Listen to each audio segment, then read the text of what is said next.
Merci beaucoup. Donc, je vais lire un passage. On est toujours dans notre thème.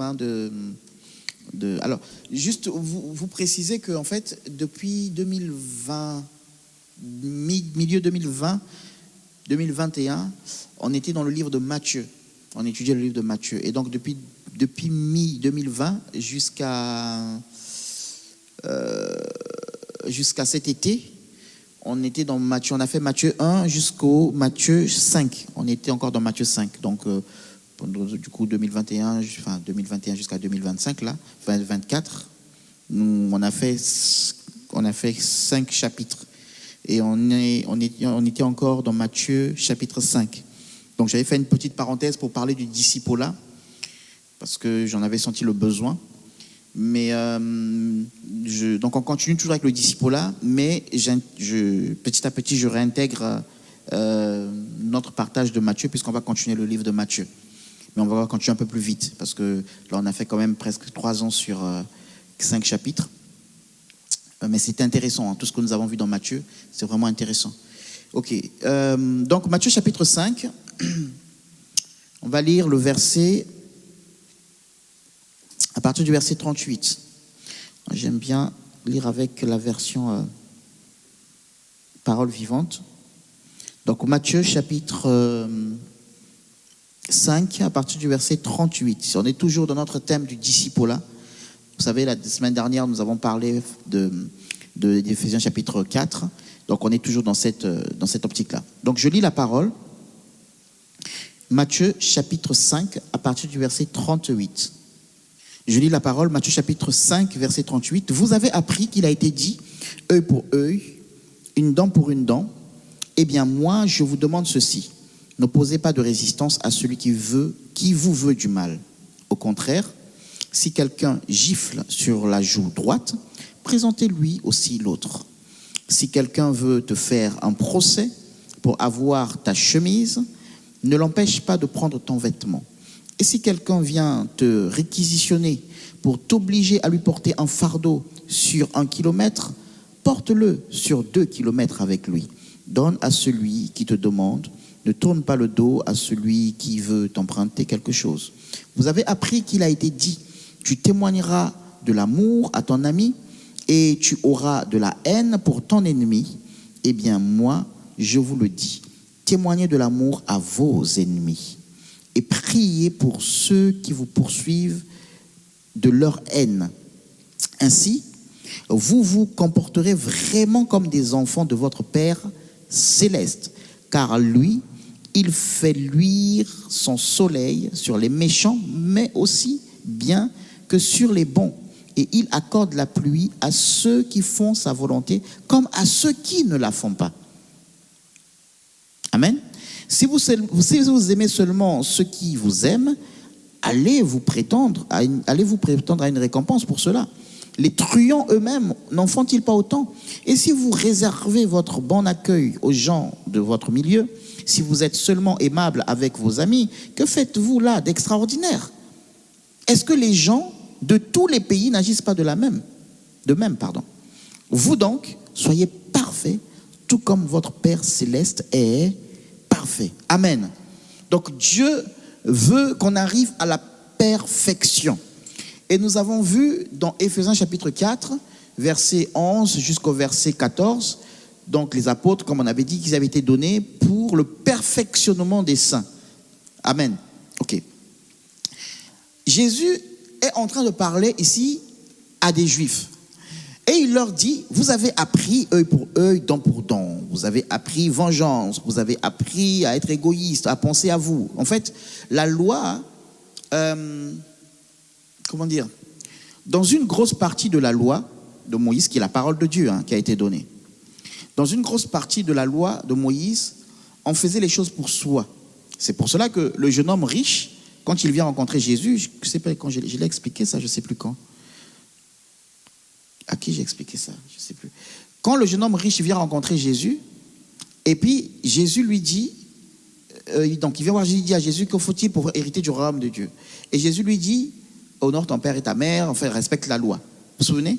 Et lui va dire, mais je fais toutes ces choses. Je honore mon père, ma mère, voilà. Et puis Jésus lui dit, va, vends tout ce que tu as, donne aux pauvres, l'argent et viens et suis-moi. Et là, la Bible dit qu'il est parti tout triste. Donc on voit que ce monsieur-là respectait la loi, mais en fait, il respectait la loi pour lui, mais sans avoir encore tourné vers les autres. J'honore mon père et ma mère. Je ne mens pas, je ne prends pas la femme de quelqu'un, voilà. Donc moi, je vis ma loi, je vis la vie de Dieu pour moi-même. Mais en tout cas, la loi ne me pousse pas à aimer l'autre et à donner ma vie pour l'autre. Elle n'est pas tournée vers l'autre. Et donc Jésus ici parle à des gens qui ont la loi, des gens qui ont la parole de Dieu. Donc il y a un formatage parce que c'est une éducation. Ils naissent dedans, ils grandissent dedans. Et quand ils sont petits, on leur fait lire la Torah. Donc ils connaissent très bien la loi. Et œil pour œil, dent pour dent. Il faut l'appliquer.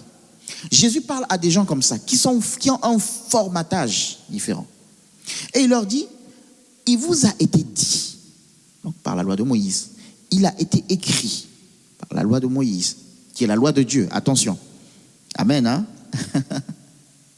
Mais maintenant, moi je vous dis autre chose. Si quelqu'un te frappe de la joue gauche, tends-lui la joue droite. Ça veut simplement dire que tu ne rentres pas dans le combat pour rendre justice toi-même. Priez pour vos ennemis.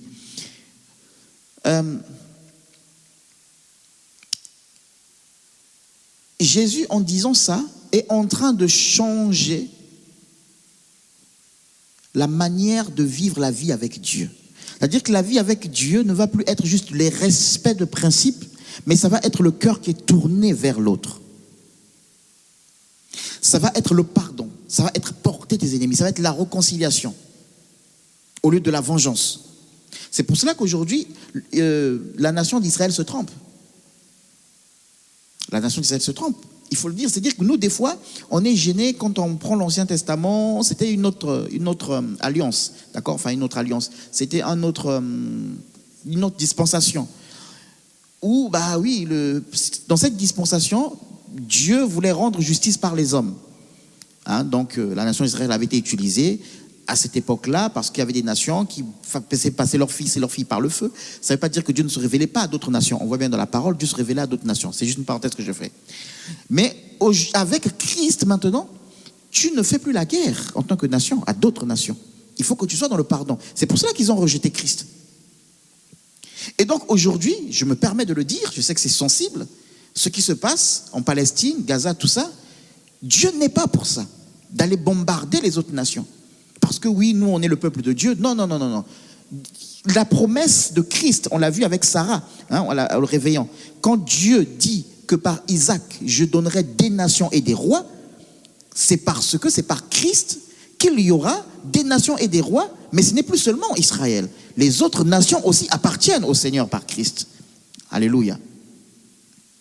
Et donc ça, ne l'ayant pas compris, eh ben, on veut rendre justice, et parce qu'ils sont appuyés sur la loi. Et donc Jésus dira ici, pas œil pour, vous avez appris œil pour œil, dent pour dent, mais moi je vous dis, ce n'est pas ça.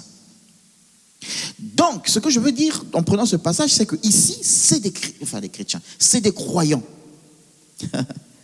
Suivez bien ce que je dis. Ici, c'est des croyants. D'ailleurs, si vous lisez dans le livre de Jean chapitre 8, je crois, où les pharisiens sont en train de dire, mais nous-mêmes, nous avons pour père Abraham. Hein? Comment? La loi, on la connaît. Notre père nous a donné la loi. Et nous marchons dans cette loi-là. Donc, c'est des gens qui ont grandi dans la loi de Dieu. C'est des gens qui ont grandi dans la connaissance de la loi et qui appliquent la loi. Mais Jésus dit maintenant, ce que vous avez appris, moi je vous dis, ce n'est pas ça. Maintenant, ça a changé. Vous êtes croyant, ok, vous êtes fils d'Abraham. Mais moi, je vais vous dire, moi aussi, je suis fils d'Abraham. Mais j'étais avant Abraham en plus. Alléluia. Donc maintenant, le temps de l'accomplissement arrive. Ce que vous avez appris, ce n'est plus ça. Donc Jésus est en train de faire un reformatage. Et dans l'église, des fois, nous avons besoin d'être reformatés.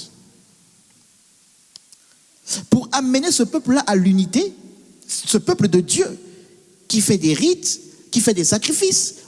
Parmi ce peuple, il y a des sacrificateurs, il y a le souverain sacrificateur, des gens qui entendent Dieu.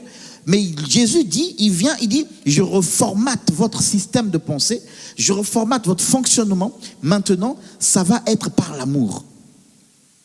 C'est pour ça que le livre de Matthieu, vous allez voir beaucoup, on parle de la loi parce que c'est adressé à des juifs. On parle beaucoup de la Torah, on parle beaucoup, parce que c'est adressé à des juifs. Mais ce que Jésus veut, c'est d'abord changer, leur montrer que la vie avec Christ maintenant, vous ne pourrez pas la vivre par des règles. Les règles, c'est les principes. On t'a tapé, toi tu donnes, tu tapes aussi. On a crevé ton œil, œil pour œil. Ça, c'est les règles. Et la vie avec Dieu, on ne peut pas la vivre avec des règles. On va la vivre par l'amour de Dieu, par la puissance de l'Esprit de Dieu. Alléluia. Et je prie pour que cette année, que nous puissions vivre la vie de Dieu pas en suivant des règles. Fais pas ci, fais pas ça. Non, mais en suivant l'amour. En suivant l'amour. J'ai ma sœur dans l'église. Est-ce que je vais l'exposer? J'ai mon frère. Est-ce que je vais l'exposer? Ou est-ce que je vais prier pour lui? La règle veut que je l'expose.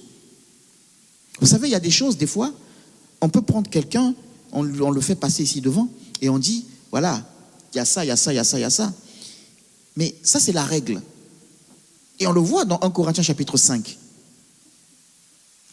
Mais l'amour va agir différemment. Alléluia. Peut-être que je vais d'abord prier pour la personne, ou peut-être que je vais la prendre dans le secret, ou peut-être que je vais supporter. Parce que maintenant, c'est par Christ que nous vivons, et par Christ, nous sommes conduits par l'Esprit. Et quand on est conduit par l'Esprit, on ne fonctionne pas dans les règles. Parce que l'Esprit discerne, donne le discernement au moment précis, pour une situation précise qui est différente selon les cas.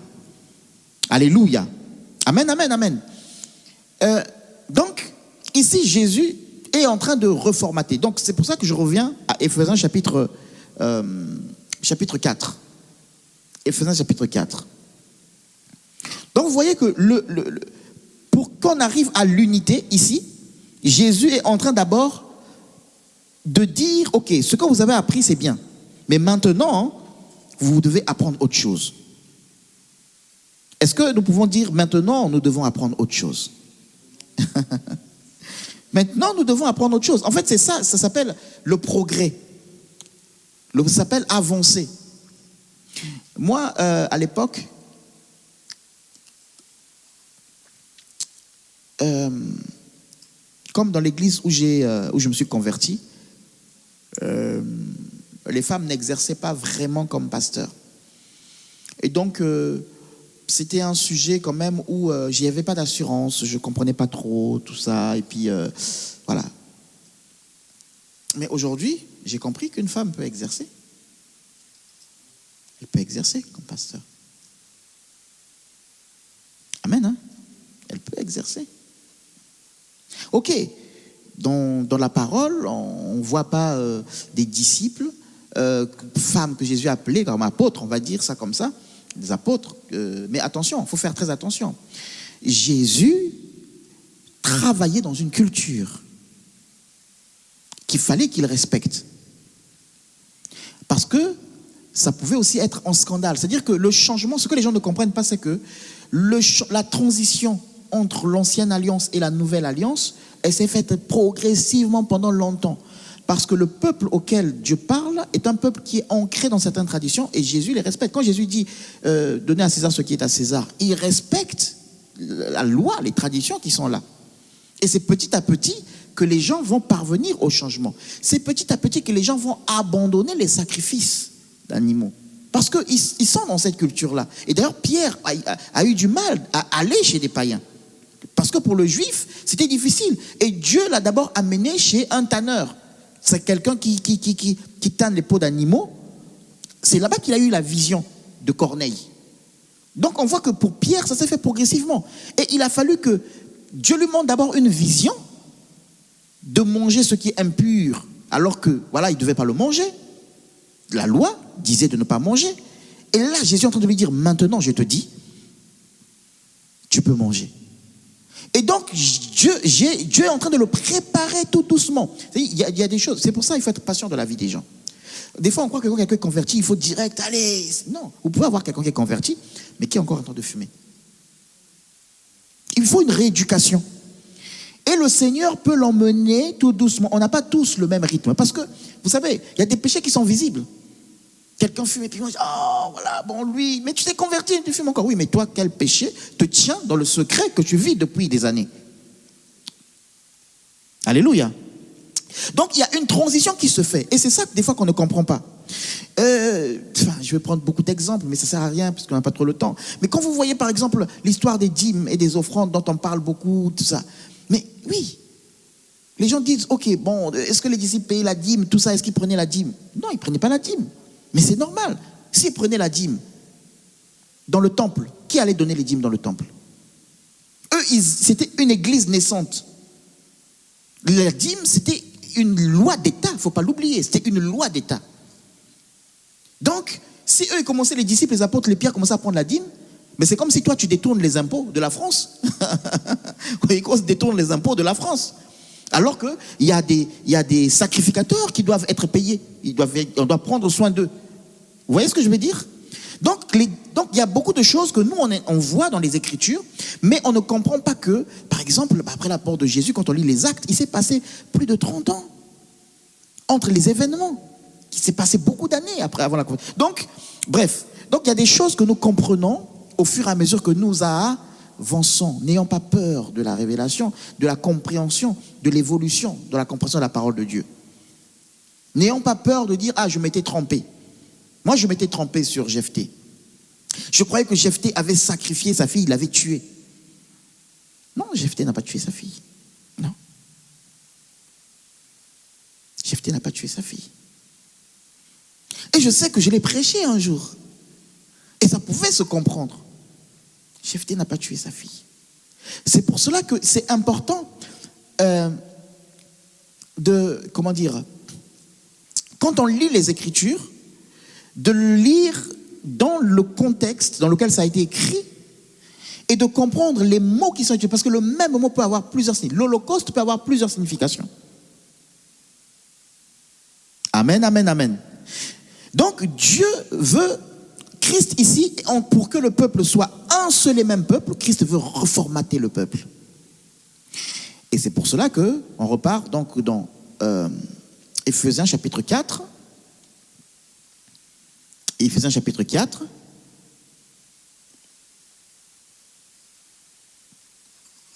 Dans ce que nous avons partagé, Éphésiens chapitre 4,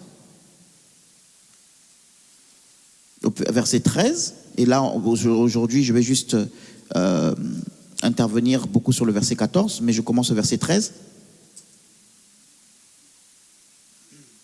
Il nous a donné ses frères, donc on avait dit les apôtres, les pasteurs, les docteurs, ok. Il nous a donné ses frères pour que nous parvenions à la profonde unité par le moyen de la foi et d'une parfaite connaissance du Fils de Dieu, que nous devenons majeurs, pleinement matures, que notre personnalité atteigne son plein épanouissement sur le modèle de Christ et que nous formions tous ensemble cet homme parfait qui constitue la plénitude qui vient du Christ. Donc ça, je l'avais déjà expliqué, je ne vais pas encore revenir là-dessus. Dieu nous a donné des prophètes, des docteurs, tout ça, pour que nous puissions parvenir à l'épanouissement, que nous soyons majeurs spirituellement. Ça veut dire que quand nous venons à Christ, nous sommes des mineurs spirituels. Nous sommes des enfants, nous ne comprenons pas la parole, nous la comprenons mal. Et Dieu donne des hommes pour que nous puissions grandir. Donc un pasteur, s'il ne veut pas que tu grandisses, il y a un problème. Il veut te manipuler. Parce que si on veut qu'un enfant reste mineur, on pourra tout le temps lui faire des choses et il ne pourra jamais décider par lui-même. Alléluia. Donc les hommes de Dieu sont donnés, comme les servants de Dieu sont donnés pour l'épanouissement des chrétiens. Et le verset 14, écoutez ce qu'il dit.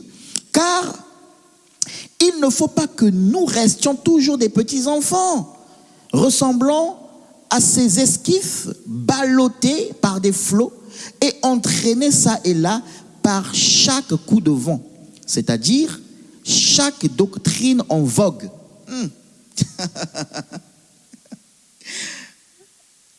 C'est beau, hein?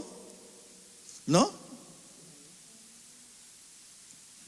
Je relis. Pourquoi Dieu veut qu'on grandisse? Il dit, il faut que les frères et sœurs dans l'église soient formés et qu'ils grandissent. Pourquoi? Parce Parce qu'il ne faut pas qu'ils restent toujours des petits-enfants. Tant qu'on refuse l'enseignement, on peut venir à l'église pendant 15-20 ans, on restera des petits-enfants. On pourra dire, oh, moi ça fait longtemps que je connais le Seigneur, je suis dans l'église, mais si tu n'es pas formé. Hier, je discutais avec un couple, et je leur disais, ils disaient, ah bon, on va aller quelque part, dans une église, parce que bon, ils sont attachés à moi, et donc, on va aller dans une église, voilà. En gros, eux, ils voulaient que je fasse un direct, quand je fais des cultes, pour qu'ils suivent. Moi, je n'aime pas ça, je veux qu'ils soient quelque part avec d'autres personnes. Donc, ils m'ont demandé l'autorisation. Je dis, allez dans telle église. C'est pas grave, allez-y. Non, si vous attachez là-bas, c'est pas grave. C'est la maison de Dieu. Et donc, ils me disaient, bon, si on voit quelque chose là-bas, rapidement on t'appelle. Quelque chose qui ne va pas, on t'appelle. J'ai dit, non, vous ne m'appelez pas. Vous regardez dans la parole ce que la parole dit et vous réfléchissez dessus. Et après, on peut discuter. Parce que s'ils ne réfléchissent pas dessus et qu'ils ne s'instruisent pas, moi, je vais leur dire des choses, mais ils ne pourront pas le vérifier. Amen, amen, amen. Donc, Dieu veut ici que nous puissions grandir, car il ne faut pas que nous restions toujours des petits enfants qui ressemblent à des esquilles ballottés par des flots et entraînés ça et là par chaque coup de vent, c'est-à-dire chaque doctrine en vogue, chaque doctrine du moment. Donc, on a des frères et sœurs qui sont dans l'église, et puis à un moment donné, actuellement la doctrine qui est en vogue, c'est la doctrine de la puissance. Axée sur la puissance. La doctrine qui est en vogue actuellement, c'est la doctrine de... Comment je peux dire ça? Aidez-moi, non? Hein? La destinée. Ok. Et on mélange tout et n'importe comment. Je bénis Dieu parce qu'on a eu un message dimanche dernier, au réveillon, sur la destinée qui était très équilibré. Et qui était, c'est-à-dire que la destinée, c'est ce qu'on avait partagé ici un dimanche, l'intimité avec Dieu. Je ne cours pas après une destinée, mais dans mon intimité avec Dieu, j'arrive là où Dieu veut que je sois. Alléluia. Mais sauf qu'aujourd'hui, le message en vogue sur la destinée, c'est comme si tu te projetais. Et tu connais déjà ta destinée. En fait, ta destinée, c'est ce que tu as formé dans ta tête, là où je vais arriver, le succès que je vais avoir. C'était quoi la destinée de Christ? C'était quoi? Et quand Christ appelle Paul, quand il parle à Barnabas, il dit quoi? Il dit, je vais lui montrer combien il doit souffrir. Oh Seigneur, ma destinée, c'est la souffrance. Vous avez été appelé, un Pierre nous dit, vous avez été appelé à la souffrance. Cette destinée-là, on l'oublie.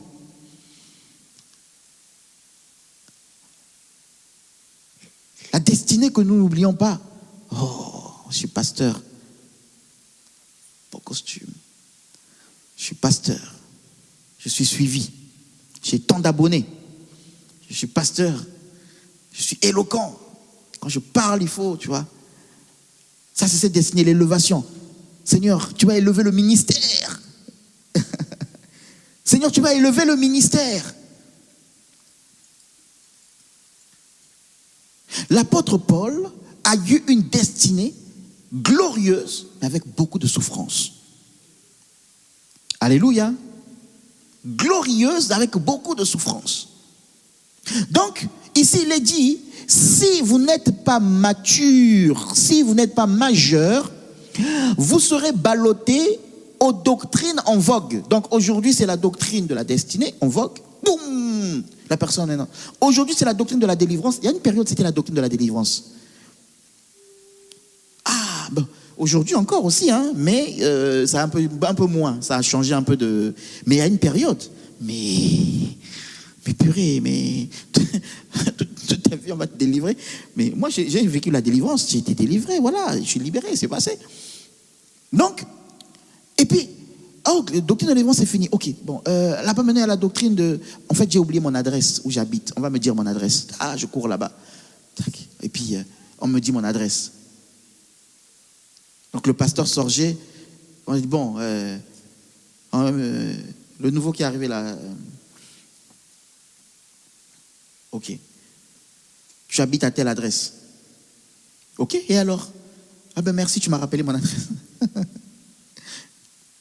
J'aime bien suivre ce qui suit après. Ok, je t'ai dit ton adresse, maintenant qu'est-ce qui suit après? C'est là que c'est intéressant. Si c'est juste pour que je dise l'adresse et qu'on dise qu'il est vraiment homme de Dieu, il y a un problème. Parce que quand je suis, j'aimerais voir où ça nous emmène. C'est ça qui est intéressant. Si ça nous emmène quelque part où Dieu s'est révélé, alléluia, amen, gloire à Dieu. Parce que ça peut être un moyen aussi d'amener quelqu'un à croire. Dire à quelqu'un que tu es de telle famille, ça peut être un moyen pour amener quelqu'un à faire confiance en Dieu et à dire que Dieu est ici. Donc maintenant, une fois que j'ai dit que tu t'appelles Y et que tu habites là-bas, ok, maintenant qu'est-ce qui suit après? C'est là que c'est intéressant.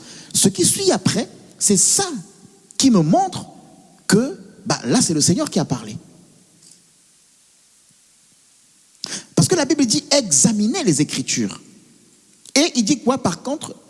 Les Écritures. Examinez les prophéties. Discernez.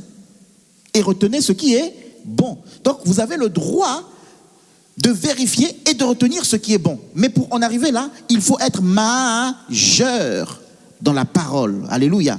Il faut être majeur dans la parole. Je prie vraiment pour qu'on soit cette année des adultes dans la parole. Je dis ça, c'est pas pour moi, c'est pour chacun d'entre nous. Maman Esther a dit quelque chose de capital. Il a dit, quand on connaît, on a la gestion, on a l'assurance. C'est pas. Quand on connaît pas, on n'a pas la main dessus. Quand on connaît pas, on n'a pas la main dessus. Voilà. Quand tu ne connais pas, tu n'as pas la main dessus sur ta vie spirituelle. Balloter, c'est ici qui dit balloter. Et les hommes de Dieu vont jouer avec toi. Gauche, droite, tiens, prends-le comme un ballon. Bon, on va là-bas, tout ça. Et, nous on a failli le vivre. Témoin. Que ce soit à Paris, on a failli le vivre. Mais, Seigneur. Tu es dans une réunion, tu vois que là, non, c'est pas bon. Je viens de dire à Micha, chut, c'est pas bon. Parce que je suis dans la parole. Alléluia. Et je n'étais pas encore pasteur. C'est pour ça que des fois, les gens croient qu'il faut qu'on soit pasteur pour avoir la connaissance. Non, tu n'as pas besoin d'être pasteur. Mais au contraire, il faut que tu aies la connaissance pour discerner. Ça, c'est accès à tout le monde, ça. Bon, je passe. Donc, il est dit, pour qu'on ne soit pas ballotté à chaque doctrine en vogue. Il dit, ne soyons pas à la merci d'hommes instables et sans scrupules, qui par leur art de présenter leur invention mensongère, cherchent à entraîner les autres dans les séductions de l'erreur. L'apôtre Paul parle de qui ici là? Les hommes sans scrupules, instables. Il parle des hommes de Dieu. Parce que nous, on est choqués aujourd'hui.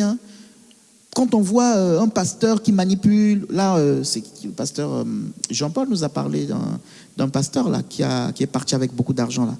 Bon, c'est un pasteur chanteur là, qui est parti avec beaucoup d'argent. Et le pasteur Sylvain me donnait un témoignage d'un autre pasteur qui est parti avec 70 000 euros. Il a disparu. Comme moi ici, je ne viens pas, vous me cherchez. Oh, le pasteur n'est pas là. On m'appelle, téléphone bloqué, et le compte est vide. Donc vous ici, là, bon, premier dimanche, commence à interester. Pasteur, qu'est-ce qui s'est passé? Il n'est pas là, Seigneur, protège-le. On n'arrive pas à le joindre, Seigneur. Est-ce qu'il est enlevé? Est-ce qu'il était...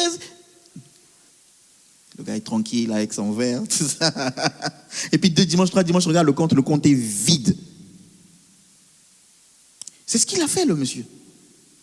Donc l'apôtre Paul dit, ici, là, pourquoi il veut que nous puissions grandir dans la parole? Pour que nous ne soyons pas à la merci d'hommes instables et sans scrupules. C'est des hommes, entre guillemets, des faux hommes de Dieu, mais ils sont sans scrupules. Ils ont pas... Nous, des fois, on se gêne pour faire des choses. On ne peut pas les faire. Notre conscience nous parle. C'est-à-dire qu'il y a des... Comment dire? Je prends un exemple tout simple. Enfin, je vais le dire. Ça nous arrivait de visiter des gens. On prie pour eux. À l'époque, avec Papa Richard. On prie pour les gens. On rentre chez nous. La personne nous donne de l'argent. Elle dit, pasteur, c'est pour toi, c'est pour ton carburant. J'ai dit non. Je prends cet argent, j'ai le droit de le prendre. Je prenais cet argent, je donnais à Papa Richard, on met dans la caisse de l'église. Je ne dis pas que c'est mauvais de le prendre. Parce que c'est une bénédiction, c'est c'est pas un péché. Mais moi, personnellement, ça me mettait mal. Amen, amen. Donc, je le mettais. Donc, il y a, je sais pas, il y a quelque chose qui me gêne. Mais ici, il nous est parlé des gens qui sont sans scrupules. C'est-à-dire que c'est même pas au niveau de ce que je dis là. Il y a un autre niveau où la personne peut te dire, c'est-à-dire, tu mets les offrandes là, il met sa main dedans, il met même pas sur le compte de l'église. D'ailleurs, c'est même lui-même qui gère ça. Et il met dans sa poche, sans scrupule. Et tu lui dis, pasteur, mais l'argent que tu as pris là, il dit, oh, tu veux quoi? C'est nous qui souffrons ici là pour l'œuvre. Sans scrupule. Est-ce que vous comprenez? Donc il peut bien t'escroquer. Et il va te manipuler par le fait que, attention, hein, tu vas être bouffé. Nous, on était dans une assemblée, le prophète est arrivé. Il a dit, ici, les gens vont mourir, ça va commencer par les enfants, tout ça, nanana. Toi, je vois dans 6 mois un cercueil, tout ça, toi. Et après, quand il a fini, là, vous avez peur. Maintenant, il vous dit, pour que tu sois délivré, viens, on va prier. Et tu vas faire une offrande. Pour briser cela. Je vais te dire ta vie. Sans scrupule, il n'y a pas de gêne.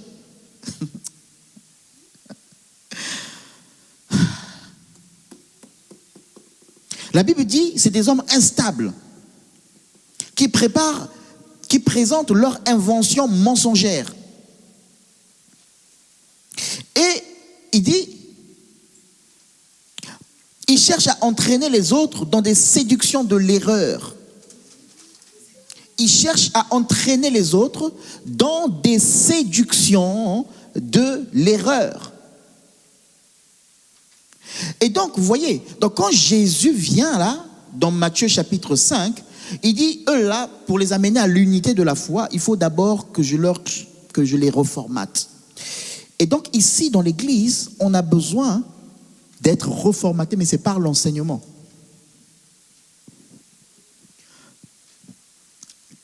Quel enseignement? L'enseignement de la doctrine. Parce que ici, regardez ce qu'il dit. Il dit, il ne faut pas que nous restions toujours des petits enfants, ressemblant à ces esquilles ballottées par des flots, entraînés ça et là, à chaque coup de vent, c'est-à-dire chaque doctrine. Donc ça veut dire que l'apôtre Paul ici, là, quand il dit qu'on doit être enseigné sur la doctrine, sur les doctrines. Parce que nous, des fois dans le culte, ou dans les enseignements, ce qu'on enseigne, on appelle ça enseignement, mais des fois c'est Dieu va te sortir de la situation. Dieu va te restaurer. Comment tu dois vivre avec ta femme, comment tu dois vivre avec tes enfants, comment tu dois vivre au travail, comment tu dois prospérer. C'est ça en fait qu'on enseigne. Mais ça, c'est pas la doctrine de Christ. La doctrine de Christ, c'est, par exemple, ici on est à Oikos. Est-ce que moi je suis sacrificateur et les modérateurs c'est des lévites, les chantres c'est des lévites? Un chrétien doit être capable de répondre avec des versets bibliques, démontrer que dans l'église, il n'y a pas des sacrificateurs et des lévites à côté. Nous sommes tous sacrificateurs. Il doit être capable. Mais si on prend des chrétiens, dans les églises, on leur pose. D'ailleurs, il y a des églises, je ne vais pas citer de noms, qui sont bien connues. Quand tu parles avec les responsables, qui sont même pasteurs, mais comme ils sont pasteurs adjoints, ils disent, nous sommes des lévites. Et là-bas, c'est des sacrificateurs. Et toi, tu viens de Oikos, tu arrives, tu entends ça, ça doit tilter dans ton esprit. Dire non, tu n'es pas lévite. Pourquoi? Parce que déjà pour être lévite, il faut être juif. Il faut être juif. Mais je peux être sacrificateur par Christ, puisque lui, il a reçu l'ordre de Melchisédek, qui n'était pas juif. Jésus, pourtant, il était aussi lévite. Mais l'emphase qui est mise sur lui, c'est qu'il est de la tribu de Juda. Donc lui, il est sacrificateur, pas par Lévi,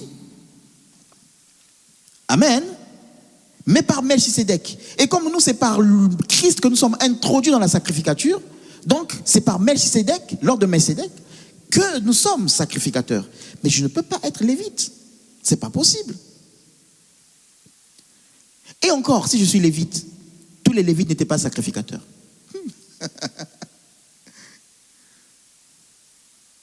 Amen, amen, amen. Donc ça, c'est la connaissance de la doctrine. Je reviens encore à cette question.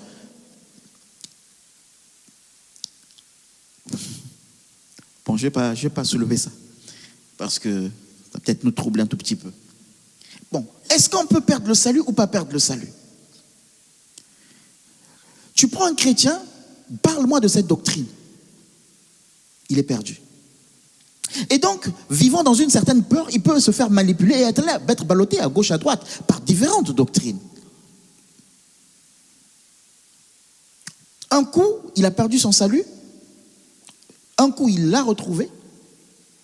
2 semaines après, il l'a reperdu. 3 semaines après, il l'a retrouvé. Et dans la nuit, il dort, il dit, est-ce que là, je l'ai en ce moment ou je ne l'ai pas? Est-ce que je suis tombé? Est-ce qu'il m'a vraiment pardonné ou pas? Soyons prêts pour l'enlèvement.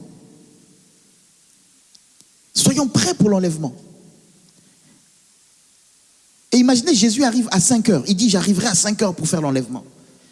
Et à 5 heures, Jésus est là. 5 heures moins 30 secondes. Dans quel état d'esprit tu seras? Quelle est la prière que tu vas faire? Si on te dit que Jésus revient aujourd'hui à 5 heures, à 5 heures moins 30 secondes, quelle prière tu seras en train de faire? Soyons sincères. Est-ce qu'on peut répondre? Ou qu'est-ce que tu seras en train de faire? Comment? Se repentir. Ok. Quelqu'un d'autre? Se repentir.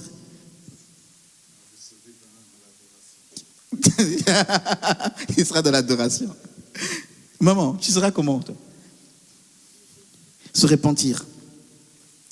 Vous voyez, la doctrine, selon la doctrine que vous croyez, vous allez poser des actions, ou vous allez vivre une vie selon ce que vous croyez, la doctrine que vous croyez. Bon, si par exemple tu es en train de te repentir, parce que Jésus, donc il te reste 30 secondes là, est-ce que tu te seras repenti de tous tes péchés? Non, je ne pense pas. Il y en a que tu vas toujours oublier. Donc, est-ce que tu vas partir?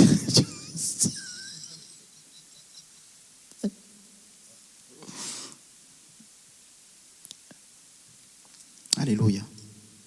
Nous sommes sauvés par grâce au moyen de la foi. C'est par grâce. Tu ne sais pas par mérite. En fait, nous, on confond le péché et les péchés. C'est pour ça que je parle de vraiment la doctrine. Il y a beaucoup de chrétiens qui n'ont pas l'assurance du salut. C'est-à-dire que, limite, le retour de Christ, c'est panique pour le chrétien. Non. Et ton époux, mais on nous parle de l'époux. Quand je t'ai épousé, quand on est parti à la mairie, tu étais prête? Non, mais tu étais prête ou pas? Est-ce que quand c'est marié là, tu étais prête? Ah, tu n'étais pas prête. D'ailleurs, tu es arrivée en retard, non? Mais est-ce que quand tu es arrivée en retard, tu étais prête? Tu n'étais pas prête. Est-ce que c'est marié? Voilà. Toujours dans Éphésiens, c'est Christ qui prépare son Église pour la rendre irrépréhensible, irréprochable, la présenter devant lui-même sans défaut. Alléluia. Donc Christ prépare pour l'enlèvement. Il dit qu'il nous donnera des corps incorruptibles. Ça veut dire que quand il nous enlève, on a des corps corruptibles. On est encore sujet à pécher. Mais il nous donne des corps incorruptibles. Donc cette œuvre, c'est lui qui le fait. 2 Thessaloniciens chapitre 5 aussi le dit. C'est lui qui le fera parfaitement. Sanctifier notre âme, notre corps et notre esprit. Et c'est lui qui le fera. Donc nous, on confond le péché et les péchés. Le péché, nous sommes sauvés du péché, de la nature du péché. Nous sommes nés de nouveau, nés de Dieu. Nous sommes devenus enfants de Dieu. C'est une nouvelle nature que nous avons qui est éternelle. Quand j'ai cru au Seigneur Jésus-Christ, j'ai reçu la vie éternelle. Elle est en moi, la vie éternelle. Ce n'est pas une vie. Si je perds le salut, c'est-à-dire que la vie que j'ai reçue là, ce n'est pas la vie éternelle. Mais, amen. Hein? Si, Dieu a tant aimé le monde qu'il a donné son Fils, avec ceux qui croient, est la vie. Donc quand j'ai cru, j'ai la vie éternelle. Je suis délivré du péché en tant que nature. C'est pour ça qu'il est dit dans 1 Jean que celui qui est né de Dieu ne pêche plus. Est-ce que nous ne péchons pas? Ne tombons pas dans le péché. Si. Mais quand ici il est parlé de la nature du péché. Maintenant, les péchés, celui qui, 1 Jean chapitre 1 verset 9, celui qui confesse ses péchés, il est juste et fidèle et nous les pardonner, nous purifier de toute iniquité. L'iniquité, c'est ce qui est fait sciemment. Vous voyez, là où, jusqu'où le pardon de Dieu va. Amen, amen, amen. Ok, parler de montre tout à l'heure. Bon. Ok, on va s'arrêter là. Amen.